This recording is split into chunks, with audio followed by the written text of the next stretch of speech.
60 రోజుల్లో మీతో ఇంగ్లీష్ అద్భుతంగా మాట్లాడిస్తాం. వెంటనే కాల్ చేసి జాయిన్ అవ్వండి.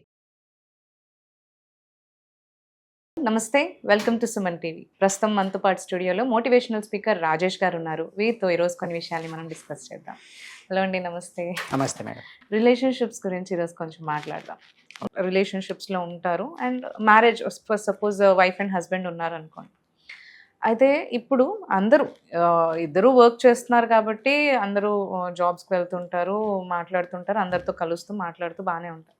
అయితే suppose in a case husband wife కాకుండా ఇంకొక friend or else any colleague ఎవరన్నా వేరే ఇతర స్త్రీతో మానసికంగా ఒకవేళ అంటే ఇమోషనలీ ఆర్ మెంటలీ ఒకవేళ తన కనెక్టెడ్ ఉన్నారు, లేదంటే షేర్ చేసుకుంటున్నారు ఏమన్నా తన ఎమోషన్స్ కానీ లేదంటే తన వ్యూస్ కానీ థాట్స్ కానీ మాట్లాడుకుంటున్నారు అనుకోండి, ఇది చీటింగ్ కింద వస్తుందా మనకి అని? అంటే మాట్లాడుకోవడం చీటింగ్ ఏం కాదు, అంతకు మించి పరిధులు మించి వెళ్తేనే చీటింగ్. ఈ రోజుల్లో చాలా అంటే అనుమానాలు ఎక్కువైపోయినాయి. అమ్మాయి అబ్బాయి మాట్లాడినంటే ఇక కనెక్ట్ చేసేస్తారు. మేజర్గా అంటే అనుమానం పుట్టిన తర్వాత ఆడపిల్ల పుట్టిందని ఒక మాట అంటారు. భార్యకి ఎక్కువ అనుమానాలు వస్తూ ఉంటాయి. రీసెంట్గా మన వెంకటేష్ మూవీ సంక్రాంతికి వస్తున్నాం మనం చాలా చూసినాం. అలా జరుగుతూ ఉంటుంది. ఎప్పుడైతే ఇంట్లో మానసిక ప్రశాంతత లేదో బయట ఫ్రెండ్స్ బాయ్స్ కావచ్చు లేడీస్ కావచ్చు ఆటోమేటిక్గా కనెక్ట్ అవుతూ ఉంటారు, మాట్లాడుతూ ఉంటారు. కానీ దానికంటే ఒక లిమిట్స్ ఉంటే మనం బాధపడాల్సిన అవసరం లేదు. అంటే ఎమోషనల్గా షేర్ చేసుకోవడం ఓకే ఫైన్ అంటారా? ఎమోషనల్గా ఫ్రెండ్లీగా చాలా మంది బాధలు షేర్ చేసుకోవడం అట్లా ఓకే, బట్ అంతకు మించి వెళ్తేనే మనకి పరిస్థితులు దారుణంగా ఉంటాయి. ఓకే, సో అంటే ఇప్పుడు ఎమోషనల్గా కొంచెం కనెక్ట్ అయ్యి కొంతమంది ఏంటి అంటే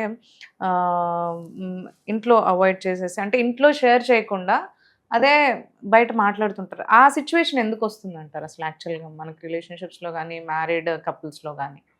మేజర్గా నా ఉద్దేశం ప్రకారం ఎందుకు వస్తుందంటే అండర్స్టాండింగ్ లేకపోవడం వల్ల.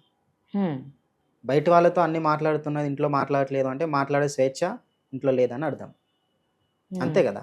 ఫర్ ఎగ్జాంపుల్ ఒక వ్యక్తి భార్య కావచ్చు భర్త కావచ్చు, ఇంట్లో అంటే నాకు అధికారం ఉంది అధికార ధోరణితో చూస్తే అసలు మాట్లాడలేదు. నేను చెప్తే నువ్వు వినాలి, నువ్వు చెప్తే నేను వినాలి అంటే ఒక ఆర్డర్స్ లాగా ఉంటే కష్టం అంటారు. కొందరు ఉంటారు బాధపడతారు, ఆఫీస్లో చదివిన ప్రతి ఒక్క విషయం భార్యతో షేర్ చేస్తారు, భార్య ఇట్లా తను ఆఫీస్లో చదివిన ప్రతి ఒక్క విషయం భర్తతో షేర్ చేసుకుంటుంది. అలా మాట్లాడుకునే క్రమంలో వీళ్ళు మంచి మమకారంతో మంచి ఆరోగ్యంగా ఆనందంగా ఉంటారు. ఎప్పుడైతే వీళ్ళ లోపల మాటలు తగ్గిపోయినాయో మాట్లాడడం లేని దగ్గర పోట్లాడడం స్టార్ట్ అవుతుంది. ఇది 100%. చాలామంది రిలేషన్లో ప్రాబ్లం ఎందుకు వస్తుంది అంటే వాళ్ళు మాట్లాడుకోవట్లే. అంటే హాయ్, బాయ్ అంటే బాయ్, ఆఫీస్కి వెళ్తున్నా బాయ్, వచ్చినా బాయ్, తిన్నా అంతే. మాట్లాడుకోవట్లే. ఎక్కడ మాట్లాడుకుంటాం ఈ రోజుల్లో? వీళ్ళకి మాట్లాడుకోవడానికి టైం ఇవ్వట్లేదు కాబట్టి అంటే అందరూ సోషల్ మీడియాలో అక్కడ బిజీ అయిపోతున్నారు. ఓపెన్గా మాట్లాడుకుంటే అప్పుడు తెలుస్తుంది. ఒక వ్యక్తితో ఒక గంటలు మాట్లాడుతుంటే అన్నీ చెప్పేస్తారు. ఈ రోజుల్లో పెద్ద సీక్రెట్ అని ఎవరు ఉండట్లే. నార్మల్గా ఓపెన్గా మాట్లాడినప్పుడు అన్ని విషయాలు తెలియజేస్తారు. ఎప్పుడైతే ఇంట్లో మాట్లాడడానికి స్వేచ్ఛ లేకుండా మాట్లాడడానికి టైం ఇవ్వకుండా భార్య భర్తకి టైం ఇవ్వాలి, భర్త భార్యకి టైం ఇవ్వాలి మాట్లాడుకోవడానికి. వీళ్ళు టైం ఇవ్వకపోతే వీళ్ళకి వేరే టైం ఇస్తారు. ఇక్కడనే వాళ్ళకి చాలా ర్యాషెస్ వస్తుంటాయి. ప్రతి ఒక్క ఈ రోజుల్లో అన్నీ ఎక్కువ ఇట్లా ఎందుకు అయిపోతున్నాయి అంటే నాకు ఇంట్లో స్వేచ్ఛ లేదు, నా భార్య సరిగ్గా మాట్లాడదు, నా భర్త సరిగ్గా మాట్లాడడు, మాట్లాడితే పోయే బాధల్ని పోట్లాడే వరకు తెచ్చుకుంటున్నారు. ఈ రోజుల్లో అందరూ చేస్తున్న బ్లండర్ మిస్టేక్ ఇదే. అంటే గోటుతో పోయేదాన్ని గొడ్డెలా చేస్తున్నది అంటే ఇదే. ఈ రోజుల్లో మొత్తం డైవర్స్ కేసెస్ ఎక్కువైపోతున్నాయి, ప్రాబ్లమ్స్ ఎక్కువైపోతున్నాయి. ప్రాబ్లం అనేది ఎక్కడ వస్తుంది? మాట్లాడుకున్నప్పుడు అండర్స్టాండింగ్. ఒక మంచి కొటేషన్ ఉంటుంది మేడం, పక్షులు వాటి కాళ్ళ మూలంగానే వలలో చిక్కుకుంటాయి. ఏ పక్షులు పట్టేదని చూడండి, అవి గింజలు వేస్తాడు, వల వేసి ఉంటాడు, అవి తినడానికి వస్తే కాళ్ళు అందులో చిక్కుకుంటాయి. అలాగే మనుషులు మాటల మూలంగానే వలలో అంటే కష్టాల్లో చిక్కుకుంటారు. మంచి మాటలు మాట్లాడితే మంచి లైఫ్ ఉంటుంది, చెడు మాటలు మాట్లాడితే అవే రిఫ్లెక్ట్ అవుతూ ఉంటాయి. అసలు మాట్లాడకపోతే నాతో ఇంట్లో ఎవ్వరు మాట్లాడట్లేదు వాళ్ళు బయట వెతుక్కుంటారు. ఇంట్లో పిల్లలు కావచ్చు, పేరెంట్స్ కావచ్చు, ఎవరైనా సరే ఇంట్లో భార్య భర్త పిల్లలు అందరూ కరెక్ట్ మాట్లాడుకుంటే వాళ్ళ ఫ్యామిలీ ఒక మంచి ప్రొటెక్షన్తో ఉంటుంది. జరిగిన అన్ని ఇంట్లో షేర్ చేసుకుంటూ ఉంటారు. అలా కాదు ఇలా అని అమ్మ చెప్తుంది, నాన్న చెప్తారు, ఒకరికొకరు గౌరవించుకుంటూ ఉంటారు. ఆ ఫ్యామిలీ చాలా ఎక్సలెంట్ ఉంటుంది. బయటకి ఎక్కడ ఎక్స్కర్షన్ వెళ్ళినా ఎక్కడ వెళ్ళినా వాళ్ళు ఒక మంచి అండర్స్టాండింగ్తో ఉంటారు, ప్రతిదీ షేర్ చేసుకుంటారు. ఎప్పుడైతే మాట్లాడుకుంటూ ఉంటారో హ్యాపీనెస్ ఉండదు, సాడ్నెస్ ఉంటుంది, అసలు వీళ్ళు వస్తే వాళ్ళు ఏదో అట్లా మొహం ఏదో తిప్పుకొని ప్రాక్టికల్ గా వెళ్ళిపోవడం. ఉన్నట్టు కనిపిస్తారు. ఫిజికల్గా ఇంట్లో ఉంటుంది కానీ మెంటల్గా బయట ఉంటుంది. ఆ, exactly. సో మనం దగ్గర ఉన్నామా దగ్గరగా ఉన్నామా అనేది చాలా ఇంపార్టెంట్. దగ్గరే ఉన్నామా దగ్గరగా ఉన్నామా అంటే కొందరు అమెరికాలో ఇక్కడ ఉన్నా కానీ డైలీ మాట్లాడుకుంటూ ఉంటారు, సోషల్ మీడియాలో హ్యాపీగా ఉంటూ ఉంటారు, ప్రతిదీ షేర్ చేసుకుంటూ ఉంటారు, ఫ్రెండ్స్ కావచ్చు నార్మల్గా. కొంతమంది బాధపడుతుంటే లాంగ్ ఉన్నా సరే దగ్గరగా ఉంటారు, చాలా హ్యాపీగా ఉంటారు. దూరంగా ఉన్నామా దగ్గరగా ఉన్నామా, దగ్గరగా ఉంటే దూరంగా ఉన్నామా, దూరంగా ఉంటే దగ్గరగా ఉన్నామా, ఇది వెరీ వెరీ ఇంపార్టెంట్. మ్యాక్సిమం ఈ రోజుల్లో మాట్లాడుకుంటే పోట్లాటలు ఉండవు. మాట్లాడుకోదు, ఫస్ట్ అగ్రీ చేసి యాక్సెప్టెన్స్ ఉంటే నాదేమైనా మిస్టేక్ ఉందా చెప్పు, నీదేమైనా మిస్టేక్ ఉంటే నేను చెప్తా. ఇద్దరు మాట్లాడుకుంటే థర్డ్ పార్టీ అవసరం లేదు బాధపడతలేదు రోజుల్లో. బాధపడతలో థర్డ్ పార్టీ వచ్చిందంటే తగ్గిపోతాయి అనమాట. That is the third, life spoil అయిపోతుంది. సో ఎమోషనల్గా ఒక భర్త కానీ వేరే వాళ్ళకి దగ్గర అవుతున్నాడు, బాధ కానీ వేరే వాళ్ళకి దగ్గర అవుతున్నాడు అంటే వీళ్ళు ఎమోషనల్గా కరెక్ట్ ఇంటెలిజెన్స్గా లేరు అని అర్థం. వీళ్ళిద్దరి మధ్యలో ఎమోషనల్ బాండింగ్ లేదు అని అర్థం. సో అంటిల్ అండ్ అన్లెస్ వాళ్ళు ఒకవేళ ఎమోషనల్ గా షేర్ చేసుకున్నా కానీ అది లిమిట్ లో ఉంటే చీటింగ్ కాదు అని అంటారు, అంతే కదా. ఇప్పుడు ఫ్రీడమ్ అని లేదంటే స్పేస్ ఇవ్వట్లేదు అని ఒక రీజన్ పెడుతున్నారు. అంటే మాట్లాడినా ఏమైనా చేసినా క్లమ్జీగా ఉంటుంది, లేకపోతే పొజిటివ్ అనో లేదంటే రిస్ట్రిక్షన్స్ పెడుతున్నారనో. సో స్పేస్ కావాలి అనే ఒక టాపిక్తో వీళ్ళ పాటు ఉండి ఫ్రెండ్స్ అని వేరే ఫ్రెండ్స్తో దగ్గర అవుతున్నారు. ఇదేమన్నా రీజన్ అంటారు? అంటే స్పేస్ అంత అంటే స్పేస్ అంటే ఏంటి అసలు యాక్చువల్లీ కపుల్స్ మధ్యలో? స్పేస్ ఇంపార్టెంటే, ఉండాలి, కానీ ఎంతవరకు. ఇంతకుముందు ఒక మాట చెప్పినాను, ఆర్డర్స్ వేసేలా ఉండొద్దు, ఇన్ఫర్మేషన్ షేర్ చేసుకునేలా ఉండాలి. ఇప్పుడు ఒకరికి నువ్వు అన్నం తిను అని చెప్పడం, ఇన్ఫర్మేషన్ ఇవ్వడం. అన్నం తినాల్సిందే, ఆర్డర్ వేయడం. అంటే భర్త పైన భార్యకు అధికారం ఉంటుంది, భార్య పైన భర్తకు అధికారం ఉంటుంది. అధికార ధోరణితోని దాన్ని దుర్వినియోగం చేస్తే ఏమవుతుంది, దుఃఖం వచ్చేస్తుంది. వాళ్ళు వేరే వాళ్ళకి దగ్గర అవుతుంది. నా భర్త నన్ను ఎప్పటికీ అర్థం చేసుకోడు, నా భార్య నన్ను ఎప్పటికీ అర్థం చేసుకోదు అనే ఫీలింగ్ ఉంటుంది. కానీ వాళ్ళ లైఫ్లో జరిగిన బ్యూటిఫుల్ థింగ్స్, హ్యాపీ మూమెంట్స్ వాళ్ళు గుర్తు చేసుకుంటే చాలా హ్యాపీగా ఉంటుంది. ఎగ్జాక్ట్లీ. అందరూ చేస్తున్న బ్లండర్ మిస్టేక్ ఏంటి అంటే సాడ్నెస్ని ఎప్పటికి గుర్తు క్యారీ చేస్తారు, హ్యాపీనెస్ మాత్రం క్యారీ చేయరు. సో మన లైఫ్లో జరిగిన మంచి మూమెంట్స్ని మనం గుర్తు తెచ్చుకుంటూ ఉంటే మంచి మనకు కనబడుతూ ఉంటుంది. ఈమె ఎప్పుడు ఇంతే, ఈమె లైఫే ఇంత అని ఈయన అనుకుంటాడు, తను ఎప్పుడు ఇంతే, తన లైఫే ఇంత, అనవసరంగా చేసుకుని తని అంత అని అనుకుంటుంది. అంటే లైఫ్లో మంచి మూమెంట్స్ని మనం గుర్తుపెట్టుకుంటూ ఉంటే మంచి మూమెంట్స్ మనకి మళ్ళీ రిపీటెడ్గా అవుతూ ఉంటాయి. ఫర్ ఎగ్జాంపుల్ ఏదైనా ఫన్నీ జోక్ ఒకసారి చెప్పిన అనుకోండి నవ్వుతారు, రెండోసారి సేమ్ జోక్ చెప్తే కొంచెం తగ్గుతుంది చూస్తారు, మూడోసారి చెప్తే నవ్వరు, నాలుగోసారి చెప్తే అసలు నవ్వరు. యాక్చువల్గా జోక్ అంటేనే నవ్వొచ్చేది, నవ్వొచ్చే జోకే నీకు 3 సార్లు 4 సార్లు చెప్తే నవ్వు రావట్లేదు. ఏడిపించే దుఃఖం నీకు ఎందుకు ప్రతిసారి గుర్తు తెచ్చుకోవడం? అవును, నిజంగా మీరు అన్నట్టు నవ్వించేవి పెద్దాక గుర్తుండవు, నవ్వు రాదు, బాధపడేది తలుచుకున్నప్పుడల్లా బాధ వస్తుంది. ప్రతిసారి ఏడవడం ఎందుకు? ఇప్పుడు నవ్వించే జోకే 2 సార్లు 3 సార్లు ఎన్నిసార్లు చెప్తారా బాబు నాకు నవ్వు వస్తలేదు అంటారు, నవ్వించేదే మళ్ళీ అది. కానీ ఏడిపించే ప్రతిసారి గుర్తు తెచ్చుకొని ఇట్లా అన్నాడు ఇట్లా ఇట్లా ఇట్లా ఏడ్చుకోవడం ఎందుకు? ఆ ఘట్టం గడిచిపోతుంది.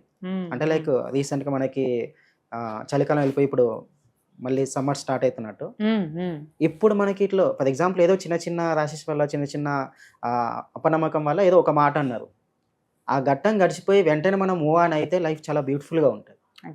అది మర్చిపోవట్లేదు చాలామంది. మనిషికి దేవుడిచ్చిన అద్భుతమైన వరం మరపు. అనవసరమైన మర్చిపోవాలి, అవసరమైన గుర్తుపెట్టుకోవాలి.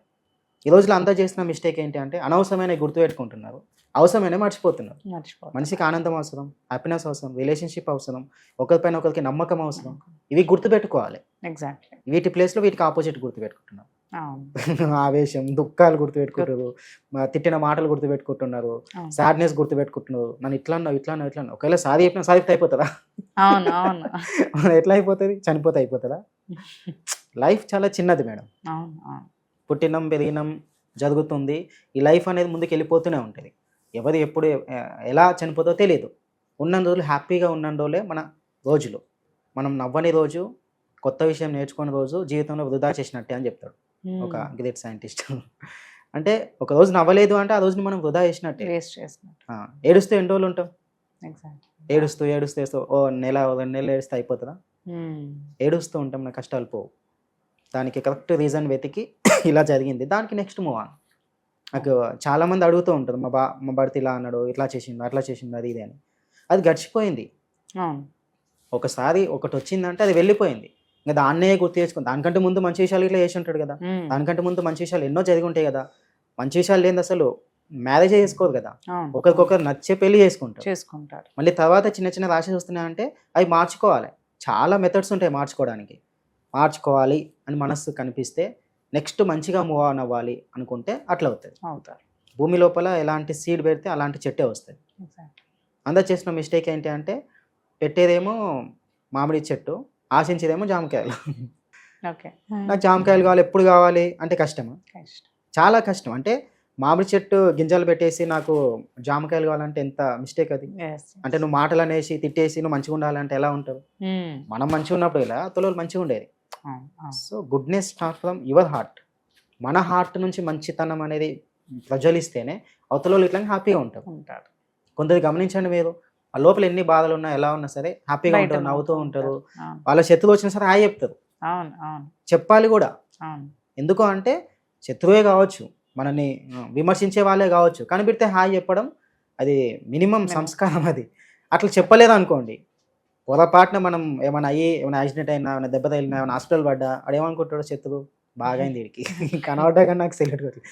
ఒకవేళ శత్రువు అయినా సరే నువ్వు సెల్యూట్ కొట్టి హాయ్ అని చెప్పినావు అనుకో, ఇట్లా బాధపడతాడు. అవును, అదే నేను ఎప్పుడు విమర్శించినా సరే కనబడ్డ ప్రతిసారి హాయ్ చెప్తుండే, మంచిగా ఉండాలి అని అనుకుంటాడు. శత్రువు ఇట్లా అనుకుంటాడు. అనుకుంటారు. అవును. సో లైఫ్లో మనం ఎలా ఉన్నా శత్రువులు మిత్రులు అంటే వాళ్ళు ఉంటారు, ఉండాలి. నిజానికి శత్రువులు అంటే కూడా ఉండాలి. ఫ్రెండ్ కంటే శత్రువే మన లోపల ఉన్న చెడు చేస్తారు. Inspiration Correct. అది వెరీ ఇంపార్టెంట్ అనమాట. మీరు ఏ మూవీ అయినా చూడండి, Exactly. విలనే మంచి చేస్తాడు మోర్ దెన్ వీళ్ళకంటే. ఆయన గెలవాలనే ఉద్దేశంతో వాళ్ళకి ఏదో విడదీయాలనుకుంటాడు. ఆ Yeah. ఇన్సిడెంట్స్ తోనే వాళ్ళు దగ్గర అవుతారు. ఫ్యామిలీలు కావచ్చు, లైక్ హీరో హీరోయిన్ కావచ్చు, ఏదైనా సరే అవును, అవును. తన ఇంటెన్షన్తోనే వెళ్తాడు. ఆ ప్రాబ్లం అయిన తర్వాత పాజిటివ్ అవుతాడు. అంటే మన లైఫ్లో కూడా విలన్ ఎవరు అంటే మన నెగిటివ్ థాట్సే. వాటిని మనం దూరం చేసినప్పుడు ఆటోమేటిక్గా పాజిటివిటీ వస్తుంది. ఓకే అండి.